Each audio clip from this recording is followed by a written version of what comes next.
Assalamualaikum warahmatullahi wabarakatuh. Selamat pagi anak-anak. Kembali ke pembelajaran bahasa Indonesia kelas 9. Kali ini kita sudah masuk ke materi ya. Sebelumnya Ibu mohon maaf karena telat memberikan materi kita. Nah, untuk bab pertama kita yaitu teks laporan percobaan. Pertemuan satu ini kita langsung membahas terkait teks laporan percobaan. Oh ya, anak-anak, Ibu yakin ketika kalian mendengarkan apa yang Ibu bicarakan ini, setelah kalian mendengarkan selesai, pasti kalian lupa. Maka dari itu, Ibu mohon sekali untuk sambil dicatat. Ini gunanya untuk kalian untuk mengingat kembali ketika nanti mau ada ulangan ya. Silakan dicatat apa yang Ibu sampaikan di sini. Ibu lanjutkan. Nah, ini dia kompetensi dasar yang harus kalian miliki untuk pembelajaran kali ini, yaitu 3.1. Kalian mengidentifikasi informasi dan laporan percobaan yang dibaca dan didengar. Percobaan sederhana untuk mendeteksi zat berbahaya pada makanan, adanya vitamin pada makanan, dan lain-lain. Nah, bagi anak-anak yang sudah punya LKS atau sudah dipinjami buku paket, boleh dibuka pada bab laporan percobaan. Bagi yang belum, kalian bisa ikuti materi yang Ibu sampaikan saja. Selanjutnya 4.1-nya menyajikan tujuan, bahan, alat, langkah, dan hasil dalam laporan percobaan secara tulis dan lisan dengan memperhatikan kelengkapan data, struktur, aspek kebahasaan, dan aspek lisan lainnya.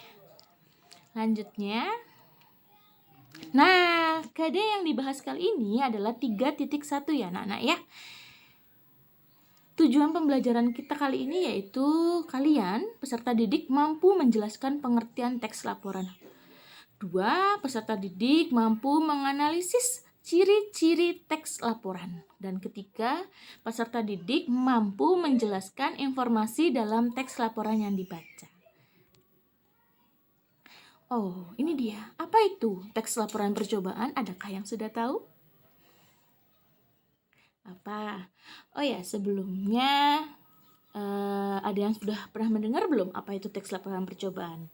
Ya, laporan pada umumnya adalah bentuk hasil dari sebuah pengamatan yang dilakukan dan bertujuan untuk menginformasikan hasil yang diperoleh tersebut kepada orang banyak. Berdasarkan pengertian tersebut, maka teks laporan percobaan adalah sebuah bentuk tulisan yang memaparkan suatu fenomena hasil dari pengamatan kepada pembacanya. Nah, teks ini hampir mirip dengan teks deskripsi, namun yang membedakannya adalah sifat. Kalau teks deskripsi membicarakan hal-hal khusus, kalau teks laporan membicarakan fenomena atau hal umum yang lebih luas. Ciri-ciri teks laporan hasil percobaan. Ciri-ciri teks percobaan itu apa aja ya gitu. Nah, ini dia. Melaporkan hasil percobaan. Percobaan ilmiah dilakukan guna menguji sesuatu.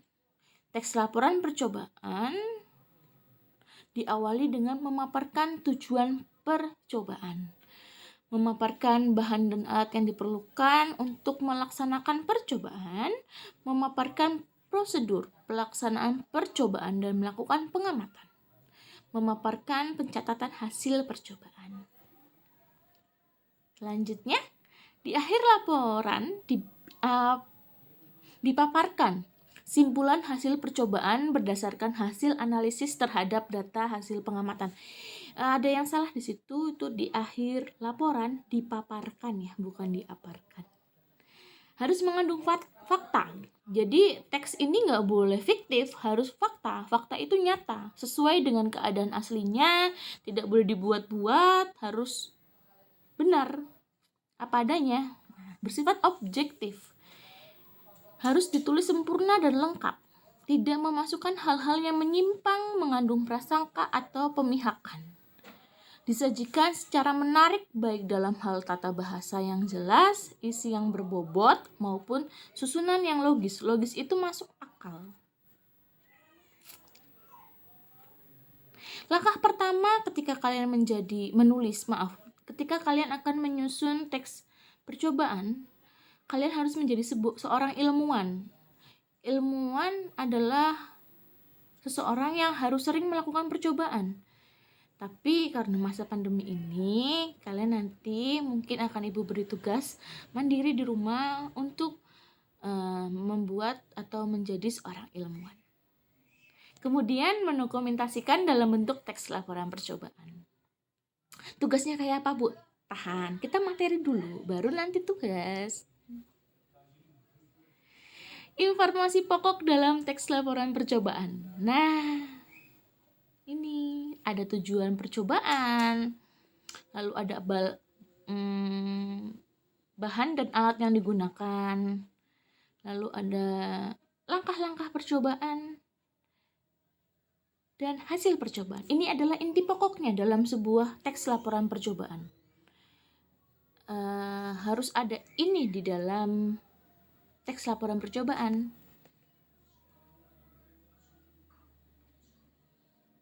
Selanjutnya, simpulan. Simpulan merupakan salah satu bagian penting dalam teks laporan percobaan. Simpulan berisi pokok-pokok informasi yang saling dikaitkan, yaitu hasil percobaan dan ilmu pengetahuan. Simpulan dapat ditulis dalam bentuk poin-poin maupun paragraf. Ya, jadi nanti, Bu, kayak apa sih teks laporan percobaan? Nah, kayak apa itu bentuknya? Kalian bisa lihat di buku paket atau di LKS. Kalau yang belum punya, pertemuan selanjutnya akan Ibu beri gambaran terkait seperti apa itu teks laporan percobaan. Nah, ini dia struktur teks laporan percobaan. Judul. Jelas, harus ada judulnya teks laporan percobaan itu. Judulnya itu harus memperlihatkan fakta, jelas, positif, singkat, khas, dan menampilkan kata kunci. Misalnya, judulnya adalah kandungan zat dalam makanan. Nah, itu jelas apa yang akan kalian percobakan nanti. Gitu. Selanjutnya, tujuan. Nah, tujuannya apa tuh? Kalau misalnya judulnya kandungan zat pada makanan, tujuannya itu memaparkan latar belakang, rumusan masalah, tujuan percobaan secara lengkap. Jadi, kenapa nih kalian melakukan percobaan ini? Ada masalah apa nih? Kenapa kalian melakukan percobaan ini? Lalu tujuannya apa kalian melakukan percobaan terkait dengan kandungan zat pada makanan? Misalnya tujuannya untuk mengetahui kandungan glukosa atau boraks atau vitamin pada makanan. Selanjutnya, alat dan bahan. Ini harus jelas ya. Bahannya apa saja yang kalian butuhkan untuk menguji atau untuk mengetahui kandungan zat pada makanan. Alatnya pun harus ada, apa saja dirinci. Begitu. Lalu, langkah-langkah. Ya, ini jelas, harus selalu ada. Langkah-langkah ini adalah poin penting, di mana harus berisi mengenai langkah-langkah laporan percobaan harus sesuai dengan prosedur dan tahap-tahap proses penelitian. Hasil dan pembahasan. Nah, hasilnya apa nih? Dipaparkan secara cermat dan jelas berdasarkan hasil yang kalian temukan ketika kalian melakukan percobaan tadi. Simpulan. Nah, hasil percobaan dipaparkan secara singkat. Apa kandungannya? Misalnya kandungan makanan, kan kandungan zat pada makanan. Simpulannya mungkin ternyata dalam nasi memiliki kandungan gula yang sangat tinggi. Misal seperti itu.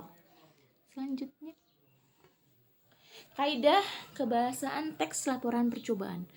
Kaidahnya pada teks laporan percobaan biasanya terdapat sinonim. Kalian tentu sudah paham ya sinonim itu apa.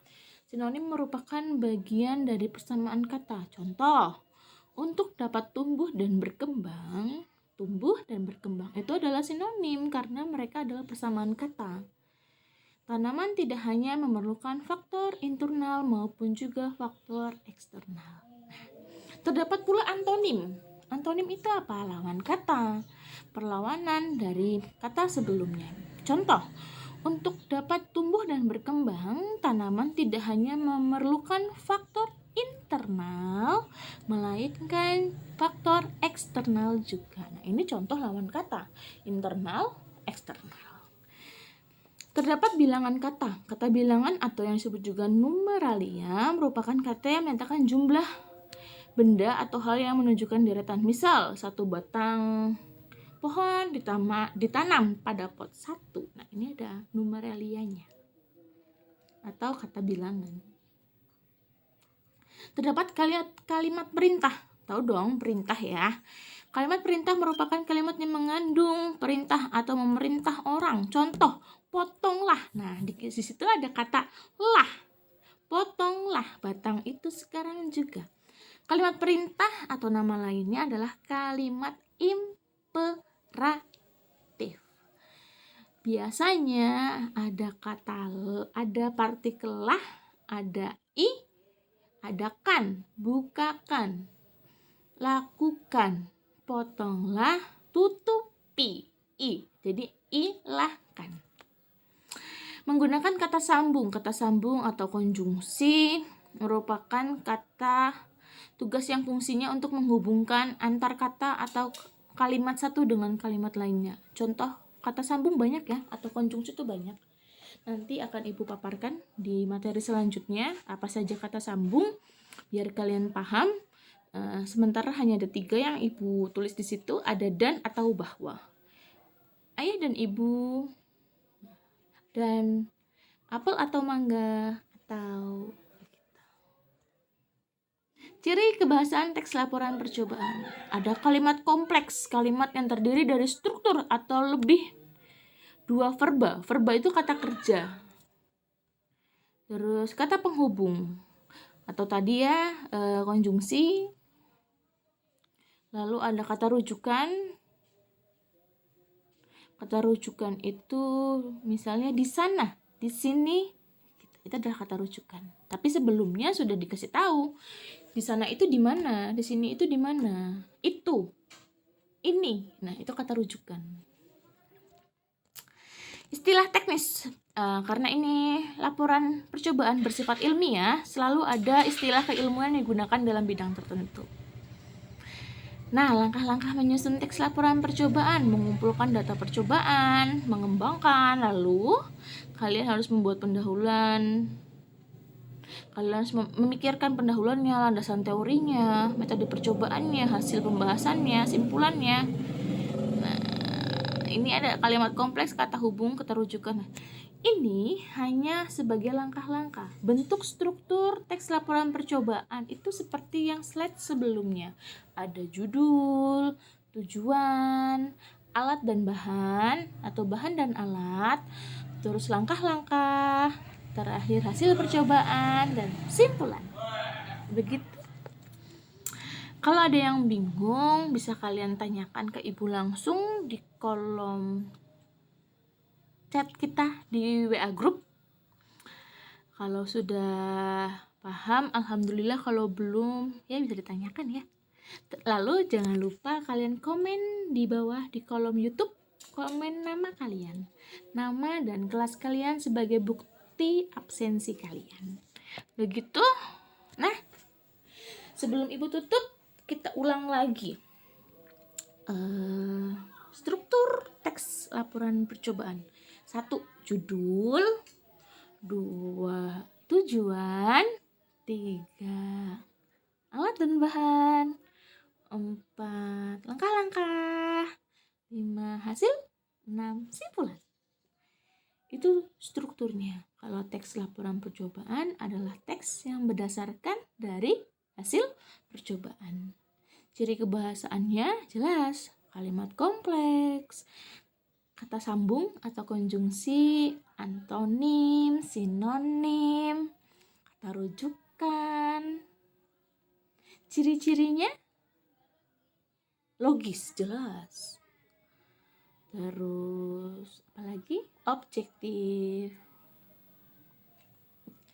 fakta, dan lain-lain. Ada di yang sudah Ibu sampaikan di saat sebelumnya.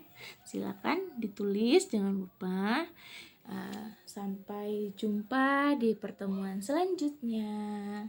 Nanti kalau ada yang bingung, kalian bisa ngobrol di kolom WA grup kita biar disampaikan oleh ibu di materi selanjutnya biar lebih jelas. Untuk hari ini cukup sekian. Terima kasih. Maaf kalau ibu ada salah-salah kata. Wassalamualaikum warahmatullahi wabarakatuh. Sehat selalu ya. Jangan ada yang sakit ya. Jangan lupa komen nama dan kelas. Dadah.